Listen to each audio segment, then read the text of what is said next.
I'd like to share with you the secret, the Jewish secret to victory over our enemies. It's the story of the only time in the past 3,337 years when there were no Jews living in the land of Israel for a period of 52 years.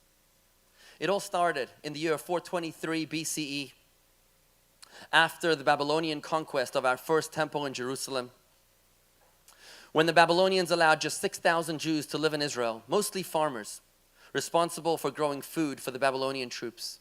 They appointed a Jewish leader by the name of Gedaliah to rule over the Jewish people with loyalties to the Babylonian emperor. Another Jew by the name of Ishmael found it distasteful that Gedaliah was loyal to the Babylonian invaders, and shockingly, he decided to murder Gedaliah on the feast of Rosh Hashanah. Gedaliah knew he was warned about this, but he refused to believe that a fellow Jew would do such a thing. As a result, the Jews were expelled from the land of Israel with no Jews living there, all the way through till 371 BCE, when they returned to rebuild that temple. Ever since then, we fast on the day after Rosh Hashanah to remind us that eternal lesson with the dangers of Jewish infighting. The fast on the day after Rosh Hashanah, the fast of Gedaliah, reminds us that we can't ever lose sight of our national unity, because when we do, we turn on each other instead of our enemies. The results were devastating, banishing us from our homelands. October 7th did not happen in a vacuum. It was the result of months of Jewish infighting. If you remember what happened beforehand, with religious divides, countless elections, and judicial reforms that threatened to tear our nation asunder, and that's exactly what they caused on October 7th. Moses, the greatest leader our people have ever known, is introduced to us in the Torah with two stories that define the challenges of our nation. The first is a story of anti-Semitism. The second is a story of Jewish infighting. In the first story, Moses encounters an anti-Semite attacking a Jew. He takes decisive action and he neutralizes the anti-Semite. He kills him. In the second story, Moses sees a Jew attacking another Jew. He's rendered speechless. He's paralyzed. He does not know what to do. Because when anti-Semites rise up against us, Moses is teaching us to be fearless and unapologetic in rising up to strike our enemies first, if there is no other option. But when it comes to Jewish infighting, there is simply no option. Moses did not know what to do. He ran away, allowing the Jewish people to languish in exile for another 60 years before his return at the burning bush. The two critical lessons we learn from these encounters is that whilst anti-Semitism might be more painful, Jew-on-Jew hatred is far more lethal. Moses was not intimidated by anti-Semitism, but when he encountered internal conflict amongst the people, that rendered him speechless, leading to endless suffering. 18 months ago, former Prime Minister of Israel, Naftali Bennett, came to visit us here in Palm Beach. He told us about the many abusers that our nation has endured and survived. From the Babylonians to the Persians, to the Greeks and the Romans, to the Nazis, the Cossacks, and fundamentalist Islam, amongst others. We were able to outlive them all, but no one damaged us as much as we were damaged by inner conflict. He told us that in our history there were only two times when we had self-governance in our promised land. The first one in the year 869 BCE, when King David and King Solomon ruled over the land for 81 years until the son of Solomon divided the land into two kingdoms and it all fell apart. The second time was after the Hanukkah story in the year 140 BCE, when the two princes of the house of Hasmonean, the Maccabee kings, Hyrcanus and Aristobulus, two brothers, they couldn't figure it out. They were fighting until one of them solicited the Roman general Pompey to mediate, sensing the vulnerability of the brokenness of the people. He decided to invade and throw them both out, turning the promised land into a Roman vassal state.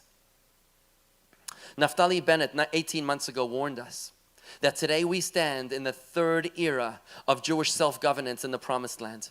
Since 1948, it's been 75 years. And we are in grave danger, he said, of facing the same result. How prophetic his words. Democracy is not enough. Democratic values is not enough to keep us united. Just like in an army, it's not enough that each man is allowed to do whatever he wants. We need to share a common purpose, a common passion, a common assignment. The same goes for a business. You can't just let each employee do what they want. We have to have a shared vision statement, a mission statement, and a values declaration. As Jews too, we share a constitution. It's the Torah, and the values are our mitzvahs which bind us with a shared passion and purpose that unites us in an unbreakable bond. Former Gaza hostage, Sapir Cohen, tells the story after she was rescued of how one day in captivity, her Hamas captor called her over to the television to show her a pro-hostage demonstration in Tel Aviv. Thousands of Jews were rallying in support of the hostages. And the captor said to her, "When your people are united, you are so strong." The terrorists know this truth. The big question is if we're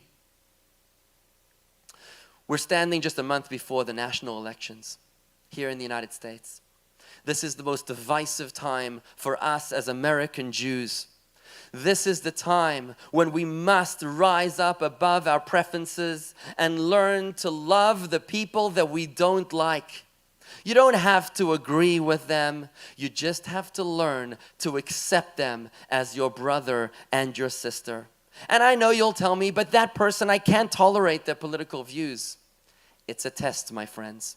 God is testing you to see if you can remain united, if we can stand united, because united we stand, and God forbid, divided we fall. We today can bring God to the battlefield. Just like parents care more than anything else, they want their children to get along with each other. Our Father in heaven too wants nothing more than us Jews to learn to live with each other, to love each other, even if we might not like each other.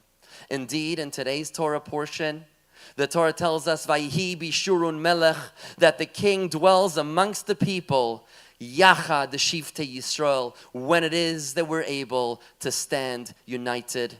Now is our time to stand united as one spelt W-O-N. The Torah tells us, Kol Yisrael Arevim Zeh Bazeh, all of Israel are responsible one for another.